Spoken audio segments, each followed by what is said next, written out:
It's Sunday afternoon and you take in a nice evening drive with the family. You came upon a road you're not too familiar with, and you realize after driving on it, there are no signs. No signs indicating how fast you should go.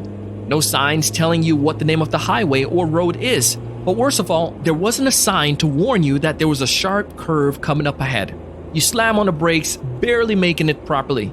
Your adrenaline is rushing and you're freaking out. Where are the signs? No signs warning you. Now think about the same thing when it comes towards selling. If you don't have signs indicating if a buyer is interested or not, you might waste a lot of time. Today we're going to point out 3 signs you should be aware of. We're going to show you how you can find these signs, much less what the signs are saying. You're going to love this episode. Check it out.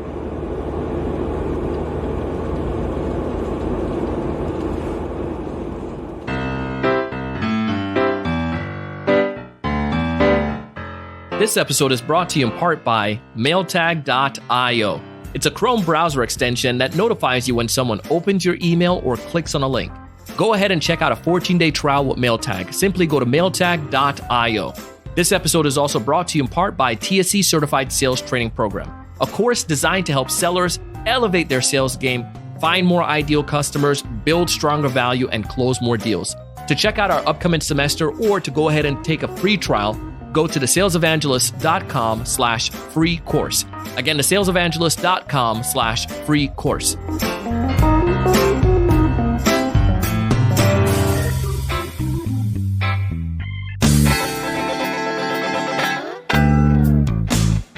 Hey, everyone. Welcome to another great episode of the Sales Evangelist podcast. I am your host, Donald Kelly, the Sales Evangelist. And I'm so excited for another great episode. I'm so excited to be here with you today. And on this episode, we have Dion, and he's the founder and CEO of Madison One Consulting, a sales consulting firm focused on offering businesses tailored solution to drastically increase B2B sales. He's going to give us some of his wisdom. He has over 11 years of sales and sales leadership experience within the fintech and asset management and SaaS field. He comes with a load of insights. He's going to lay it all out, give you some practical things that you could take away and apply today. Check it out.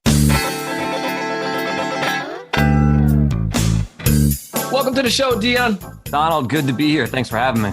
Man, I'm looking forward to chatting with you today. And today we're going to hit up on this topic, 3 critical signs you need to add more value. And sometimes as sales reps, we don't bring enough value to the table. And then next thing you know, we get judged based on the price. But before we dive into all that fun stuff and start tackling this topic, why don't you tell us a little bit more about you and what you do, man? Yeah, so I guess I'll start at the beginning. I didn't really know I wanted to go into sales. And even when I was in business school, I would say I wanted to be an iBanker, despite the fact that I didn't even know what I meant in iBanker. And then I quickly realized that world was not for me. I didn't want to stand behind a desk or sit behind a desk. So I was figuring it out and I started interviewing and then ended up starting at a company called FactSet, which is a fintech firm. And maybe not day 1 because it was orientation. So maybe day 2, I realized I wanted to go into sales. I always liked talking and all that stuff. And I thought it was a natural path for me. So I ended up going into sales, and at FactSet, I ended up loving it. And so spent the last 11 plus years in various sales and sales management roles. And then I'm a mover and a shaker, so I didn't want to be working for someone else. And so I finally decided to start my own business. And at first, I was trying to figure out what I wanted to do, and then realized I had about 11 plus years of pedigree in sales and in sales management. And so I decided to found my own consulting practice. And the goal really is just solving problems, sales problems for SaaS businesses. So that leads me to today, where Madison One Consulting is a business that I found. Congratulations on that, man. And that's amazing. I would go back to ask, why did you fall in love with sales so much, so well? Like, what was it about it that just pulled you in? Yeah, I'm a competitive dude. And so for me, it was always the chase. It's like when you're going to bars and you're chasing the girls. For me, it's chasing the same thing with business. And so I just love the idea that you can go in, you can have a conversation with somebody, and you try to find, and then this is what we're going to talk about, but try to find what their issue is and then solve it. And that's really what sales is at the end of the day. And so you have a lot more latitude as a salesperson to do what you want to do, as opposed to being more formulaic. I mean, I'm going back to the iBanking model. A lot of jobs when I was interviewing out of college was you start out as X and then we will groom you to Y, and your career path was basically predestined. And sales just seemed a lot more like I could control my own destiny. and do it in a way where I actually get to go out, talk to people. So it just seemed like a much better solution for me. I didn't know. I mean, I think everybody has this preconceived notion about sales that it's just talking and there's no science or rhyme or reason behind it. And honestly, that's kind of what I thought going into it. And you quickly realize that there's so much you can learn and so much you can train yourself to do and so much you can practice that it gets exciting when you're in sales. And so I went into it. And also I thought that it was a good way to make some money, which is the end of the day, a key. But it really is, it's a challenging world and it's just an exciting world to be in. So that was the reason I ended up staying in it and going into it. Well, love it, man. There are many different sales reps who are listening right now and they're finding themselves in difficult circumstances where, like I mentioned at the top of the episode, where we're worried about going in and sounding like commodity or sounding just like the other seller, or the fact is that our competition is just kicking our trash. And we want to make sure that we stand out, that we actually become the winner of the accounts. We're competitive as well. Why is it, let's define value. How do you, first off, define value? Yeah, the baseline, it's very simplistic for me in that I look at value as improvement in a client or prospect's individual situation. So really it's solving problems. And if you think about it, I mean, any product out there, so anybody who's listening to your show right now who's selling a product, the genesis of the company was that they wanted to solve somebody's problem. That's the idea of a product. They created it to solve someone's individual problem. And so as a sales rep, what you really should be thinking day to day is that you're just the steward of your company's solution in the marketplace. And if you can rationalize it in that way, then you're always going to be able to go out and talk to somebody and think about them. I think one of the most important things for salespeople to flip the script, like what you're saying, is there's always going to be this association with salespeople that they're slick oiled coming in and trying to jam a product down somebody's throat. Nobody wants to have that persona, but it's a pretty common perception from salespeople. But if you go in thinking, I just want to find out what this person's pain point is and see if my product can solve it, you'll be you'll be better than 95% of the sales reps out there because you're just thinking about somebody else. So value is always individual. People always talk about in sales the features and the benefits, and salespeople should talk about benefits and not features. But both of those at face value, if you're thinking about your company, is systematic. It's your product's features and your product's benefits, even if benefits can relate to an individual. The value to me is, what is that individual prospect's pain points and problem, and can you solve it with your solution? You go into it like that as a sales rep, you can, first of all, qualify opportunities so much better because time is money. I know I didn't make that up, but it's apt. And so if you can figure out if you can solve their problem, then go forward and have a discussion with them. And if you can't, you're saving both of your time. And so that to me is what value is. And I think it is, I'm glad you're having this topic and I'm glad that I get to be a part of it, because it to me is the most important part of sales, is understanding the value proposition that you can bring and understanding how to deliver it to a prospect or a client. Exactly.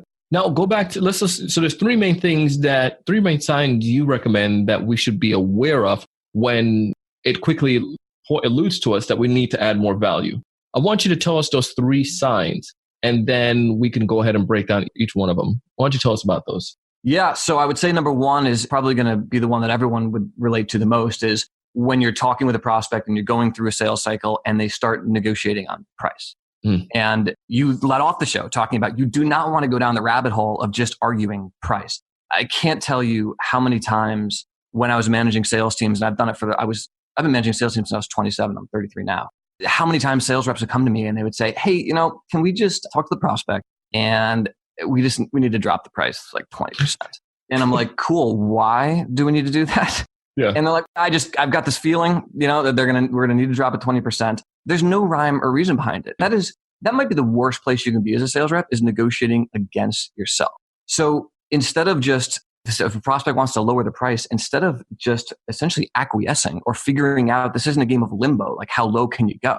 You want to then push back on them, essentially, because what they're telling you when they're negotiating price is, I don't see the inherent value in the price that you've determined your product to be at. So you need to flip the script. You can never negotiate against your own price. But what you can do is say, so for example, I won't speak specifically about the company, but the last company I was at, the product was a wealth solution to where it was used by companies to prospect the ultra affluent. And it's a phenomenal global database. It's top of the line. And so if somebody came to me and said, I don't want to pay X for this price, can you lower the price? you'd flip the script and essentially say, well, look, let's talk about, you said that your average client, when you bring in, is, let's say, $60,000 to you. Well, this product costs 1/3 of that. And so we're confident, and you agree that based on your steps of X, Y, and Z to get a new prospect, we can help out with X and Y and accelerate it. So you get them thinking that, wow, if I even bring in one new client for $60,000, this pays for itself 3 times over. Then you have a delta, essentially. It doesn't matter if your price is 20,000, 30,000, 10,000. It's kind of irrelevant in the conversation. What's relevant is how much money they're going to derive from using your solution. So it's easy to think about when you're listening to like a podcast like this, and we're talking about when they negotiate price or when they hit on your price, they don't see enough value. But when you're in the trenches and somebody comes at you and says, look, I can't get it done for this deal. Say you're working with an intermediary or a coach. Yeah. If they say, I can't get this done, I talked to the powers that be, can't get it done for 20 grand, we need to go to 15. It's really easy to say, all right, let's just take this back internally and go to 15. What they're saying is, if they're an intermediary, I can't, maybe they didn't even go, but they go to the powers that be. But they're saying, look, I don't feel confident in bringing the solution to the table. And so what they're asking you to do is essentially arm them with more things to bring to the powers that be so that they look like a hero. So what they're saying is the quicker path for them is just to lower the price. They look like a hero. They say, hey, they go to the committee and say, hey, this was 20 grand. I got it to 15. Look at me. Look how great I am. Instead, you got to empower them essentially to go to the powers that be and say, I found this product that's going to make us 60 grand this year, and it only costs 20. So that to me is the biggest thing, is negotiating prices should be a red flag on everybody. It doesn't matter what it is, even if it's a budgetary reason, which I get. If they say, look, our budget is 15 grand and your product's 20, then you at least can try to do a little quid pro quo. That's a negotiable situation. But if they're just negotiating price, they're screaming to you that you need to exhibit more value. So, and that's a very good one. First off, right out the bag, you're coming out firing with some good stuff there. And I think there are a couple points that I want to hit on that I think that ties back to many of us as sellers that we do and we don't even think. One is you're fighting against yourself when you say this idea of dropping the price before the client even say anything. 2, you're trying to predict stuff that's not real. And so you're assuming. And 3, the danger is sometimes you put trust in people that don't have the same care for your well-being, right? If I'm working with a third party or that consultant or the champion they're not a seller, and they have their own internal biases, their own internal fears. And that fear is projecting upon a big project. Like you said, they don't want to go back to their boss or to higher ups or to a committee and with a big number. They know the committee is going to say, well, that's a lot of money. Of course, they're going to say that because they don't see the value. Yep. So it becomes imperative for us to show it. If I was to explain to them, yeah, you're going to spend 60,000, but you're going to make 1.5. Does that make sense? Oh yeah, that makes total sense now. Right. So like, shoot, let me buy 2 of them, please. Yeah, so let me get one for myself, one for my company. Take the whole lot of them. Shoot, man. Let's keep going with this idea. What happened? Let's go to number 2. What's the next sign that we need to be aware of when it comes to why we may not be given enough value? Yeah, this one is, again, on the face of it, would seem very sensible. And you'd say, of course, that they're asking for more value. But you see it a lot, and people immediately just go into, let me just answer that question, or let me answer that for them. And this one is, to me, it's a big one. It's when they ask for a referral. When what they're saying to you is, I'm interested, I want to continue down this path, but I essentially want external validation now in order to be able to buy your product. And there's one retort that I've seen that's really useful. There's a guy named Mike Brooks. He's, I guess, the self-proclaimed Mr. Inside Sales, but he wrote a book on essentially 500 phone scripts you can use in order to kind of handle objections. Phenomenal read. I recommend it for anybody who's listening to your podcast. It's a great read on just objection handling and cold calling scripts and all of that.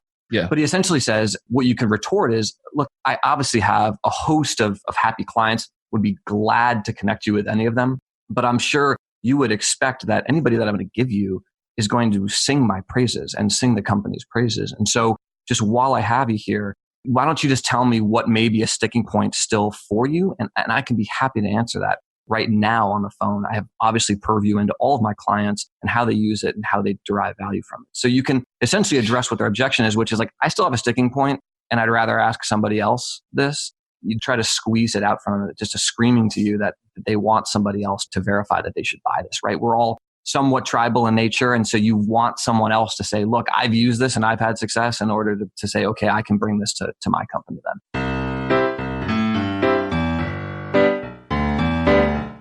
Hey, we're going to take a quick break, but when we get back, Dion is going to continue the conversation and highlight these signs that you should be aware of. You're listening to the Sales Evangelist podcast, and I'm your host, Donald Kelly, the Sales Evangelist. You meet this amazing prospect on LinkedIn. They're the right size firm, the right income, the right number of employees. They're right within your Goldilocks zone. They have a problem, and you can solve that problem with your software. You schedule an initial appointment. You send out an email to them and to a couple of their team members. You also send out some information about your firm, but you don't know if they're opening your emails or not. You don't know if they're clicking through and going to the web pages that you recommended. It's a Chrome browser extension that allows you to get notification when someone opens your email or clicks on a link. The coolest part is that you can schedule your emails for later. Mailtag.io has a free 14-day trial, so you don't have to take my word for it. You can go and test it out. And when you do fall in love with it, go ahead and use promo code Donald at checkout and get half off your subscription for life. Shh, don't go telling nobody about that now. Half off your subscription for life just because you're listening to the TSE podcast. To find out more information, again, go to mailtag.io. But let's continue the story. The prospect then goes ahead and clicks on all of your links. They go back to your website. They're doing their initial research. They want to schedule the next meeting. You go through the process. You create a demonstration. I mean, an amazing demonstration. You gave it everything you had, your emotion, your heart, your feelings. You gave epic value. But still yet, when it's all said and done, they said, Thank you so much, Donald. Unfortunately, we are going with another vendor. We appreciate all that you did. Thank you. Devastated. I know that feeling. I've been there. You've been there. And it's horrible. But we can fix that. We fix that by helping you with TSE Certified Sales Training Program. We would love for you to check out our upcoming semester to learn how we can help you not only find the right customers, not only say the right things and help your clients get all the way to the demonstration, but actually what you should be doing to help them convert to come towards your product or your service. To find out more information, go to thesalesevangelist.com/CST. Again, thesalesevangelist.com/C for certified, S for sales, T for training. We have a new semester coming up in April, and I would love to have you join us. Let's help you to close more deals.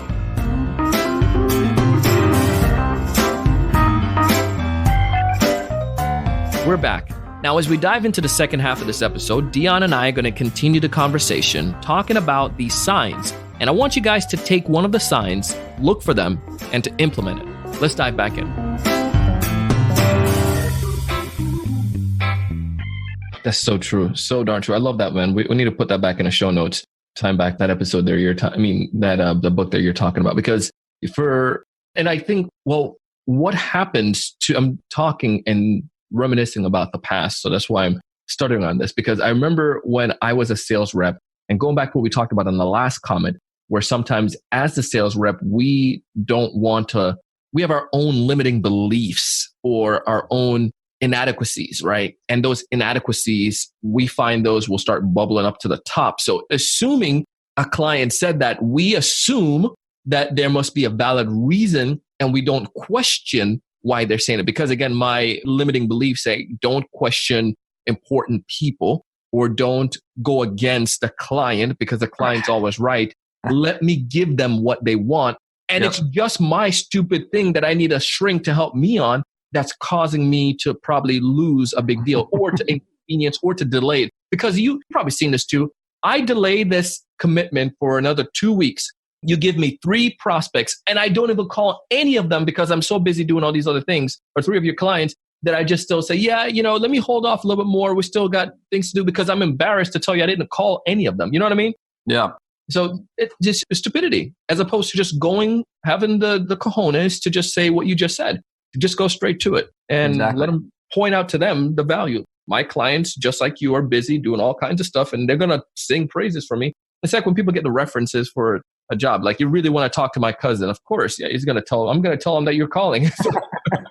Yeah, I'm not gonna give somebody that hates me. I mean, come on, that would be ludicrous. Yeah, I've got like 3 great shrinks for you if you need, Donald. I've got a catalog. We're good, man. We're done with them. Yeah, no, look, as a sales rep, you're oftentimes your own worst enemy. And one of the things that he actually espouses in the book, and I've started using even as I've started my business, which is certainly a humbling experience, just practice saying it.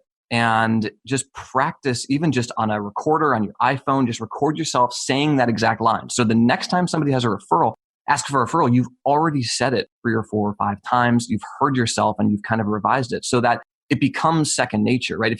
90% of decisions are made. I love human psychology. So 90% of decisions are made with the subconscious mind. And whether it's a buying decision or whether it's a decision in your life, you make it subconsciously. So if that almost becomes habit for you to just respond that way, you can not be, your brain won't be just bombarded with, oh, how do I say this? What is he or she really asking me? Did I offend them at some point? And now they want to make sure that I'm cool and they want to work with me if I buy. You get all of this crazy stuff. And if you just have that in the back of your mind that you've practiced it 6 or 7 times, so you can still address all of those, but you're saying it, you'll be all the better. And I tell you that it is absolutely, when they ask for a referral, they want some kind of validation and you can give it to them. He actually Brooks again made a good point. You can give them a referral and say, let's say you give 10 clients or 10 prospects a referral over the course of a year. Venture a guess that probably 8 of them aren't even going to call your client. They just essentially want you to validate that you have clients, that you worked with people before, that your product has clients that are like-minded. So, you can give it to them, but you can also sneak out from them. What is your last objection? Like if they have no objections, it's the whole point of sales, right? You bring them down a line of they have no objections by the end of it. Well, the only course of action is to buy from you and to buy for the price that is stipulated. Yeah. You just need to have enough nerve, right? I see like what it's come back down to. You need to have enough nerve to just say it and not just be, if you think it, I had a sales trainer always say, if you're thinking it, just say it. I mean, obviously it depends on what it is, but for the most part, your mind like, that's dangerous. Okay. Yeah. If you're thinking to the mind like, okay, well, that doesn't make sense, but you're going to say, well, okay, yeah, great. Let me go ahead and get some prospects for you. Let me get some of my clients for you. It's like, yeah, you just ask them why. There's got to be, follow your gut. And oftentimes your gut's going to lead you into the right place. My gut often leads me to Chick-fil-A, but I'm partial to Shake Shack, so fair enough. And my cholesterol shows it. Please let's not talk about that one. Not today. Yeah, no, this is a different podcast. Yeah, no, I don't want to, my wife's going to listen to this. She's going to say, "I told you need to stop eating all that crap." Whatever. I'm here for a good time, not a long time. So there you go, man. Yeah, I agree with you 100%. There's one of my favorite quotes is that courage is not the absence of anxiety or fear, it's acting in spite of it. So the people that improve themselves as sales reps are the ones that put them in scenarios that are uncomfortable. And I've had so many horrible experiences as a salesperson that it's self-inflicted. I mean, purely self-inflicted. Oh, yeah. And you hang up the phone, your cheeks are flush red. You just pray that nobody else in the sales desk heard you just sound like a moron. And then, after it kind of, you internalize it, you realize that was a phenomenal learning experience. Because human beings have to learn by pain. It's a natural recourse. You can get somebody to teach you the exact pathway to success, but until you actually feel some pain and change your approach, you're not going to adapt too much. So I agree. Just say it. Just do it as a sales rep. And I mean, what's the worst that can happen? They say exactly. No. Is the world going to end? You know what I mean? Right. Yeah. There's an Adam Sandler joke where he was at a bar and he said, my buddy told me, what's the worst that can happen if you go up and ask that girl out? She says no. And he comes back and he says, she said, get away from me, you loser. She said no. I had one of my sales trainers always say to the same dude, he was like, on a scale of 0 to death, where is this, Donald? Yes, you're not going to die. So yeah, I mean, that's the sales reps that go out and try stuff. Those are the ones that end up selling more just over and over. I mean, you've got to put yourself in scenarios to learn. Otherwise, you're never going to be able to hit your quota and blow it out of the water. So true, man. Well, let's hit on the last point. What's the last sign that you would say, the third sign that would indicate you're not giving enough value? Yeah. As I'm saying these, they all sound so obvious, but I know, right? when you're in, that's why when I was writing this out and I was just figuring out, they all sound so blatantly obvious, but when you're in the scenario, like you said, you get all these thoughts and you don't even realize, oh, that's what they're asking is more value. But this one is when you're going down the sales path and you've done the discovery call, you're into the demo and you're down to essentially the end of it. And they say, you know what, we're okay with our current solution. We're just going to stick with it. It's it seems like a lot to take to transition to yours. So we're just going to stick with it. Call me in, 6 months, call me in a year kind of a thing. That one should be, very obvious. We're okay with our current solution. But what they're saying is, you haven't even exhibited enough value for them to want to switch. Even if you're saving them money, that's what gets crazy. And so this is when I talk to salespeople about when you're in the sales process, just always understand that I would say almost 100% sales decisions are made emotionally. And then you use the prefrontal cortex and logic to essentially validate that decision. There's a great book. I'm just throwing out books now. There's a great book by Todd Caponi called The Transparency Sale. To me, it is the preeminent sales book I've read in the last 3, 4, 5 years. Spin selling was one of the big ones for me, but he talks about the human psychology and getting them emotionally. So when people say, you know what, I'm okay with what I have right now, and let's just call me again in 6 months, a year, maybe we can address it then, but it's a huge undertaking to switch right now. A lot of people will go into just logic. Well, we have this feature and that feature, when really you need to kind of stoke some emotional flames. And so that one is, I would say, probably tertiary. Obviously, that's why I left it last, but it's still a big one when they just can't even see the value of making the switch. Awesome, man. Well, if there's one major takeaway you'd like folks listening to this episode to walk away with today, what's that one major piece of advice? I would say the best sales reps are the ones that always think about the client or the prospect and think about their solution. It's, as you said, we're naturally intrinsic human beings. We always think about ourselves. And so if you can just kind of get out of your own way, I always say, I'm not that interesting. You're not that interesting. What is interesting is solving a client's problem and bettering their situation. So if you can always think about, and what that boils down to is asking pointed questions and figuring out their plight, you'll be far better off as a sales rep. So if you can think about other people and think about the client and the prospect always, virtually always, you'll be in a much better spot. You'll ask better questions and you'll come off as more genuine than just coming in with some buzzwords and being that slick oil salesman that we all do not want to be. Man, love it. Love it, man. Well, if folks out there listening to this, they're like, man, Dion sounds like he knows what he's talking about, DK. I want to connect with them. What's the best place for me to point them to? What's the best way for them to connect with you? Yeah, it'd be my website. So it's Madison One Inc. So MidisonOneinc.com. And you can just email me actually at Dion, DION, at MadisonOneInc.com as well. Awesome, man. We'll link back to that in the show notes. We surely appreciate you taking the time to come on the show today, man. Dion, thank you so much, brother. Fantastic. Thanks for having me, Donald. Anytime, brother. I told you Dion was going to bring us some good stuff today, man. If you have not found something of value with this episode, I don't know what's wrong with you.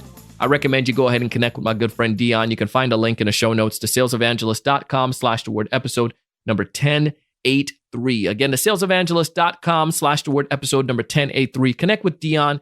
Tell him you heard about him on the Sales Evangelist podcast. I know it's going to blow his mind. He's going to be super excited. You can connect with him on LinkedIn as well. We broke down all of the signs that Dion talked about. We put them in the show notes. I want you guys to go back in there to check them out. Find all the details again at thesalesevangelist.com/the-word episode number 1083. While you're there, make sure to check out MailTag. Take advantage of the exclusive offer, 14-day free trial, and then when you fall in love with it, you use promo code Donald at checkout. Can't beat that at all.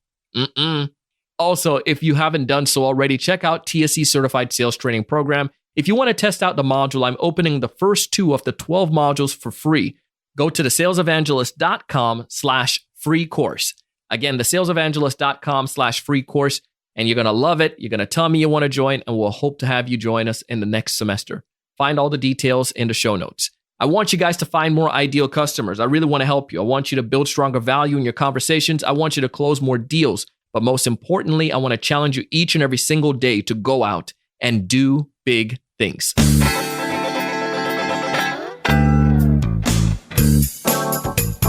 Hey, thank you so much for listening today. And if you haven't done so already, go ahead and hit subscribe.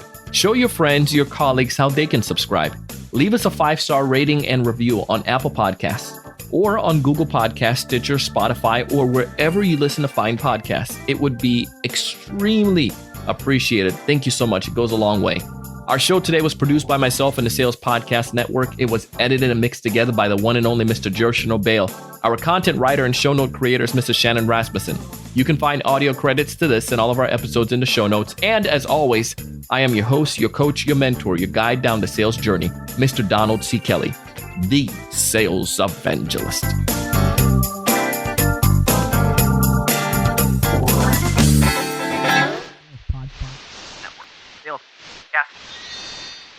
Sales Podcast Network.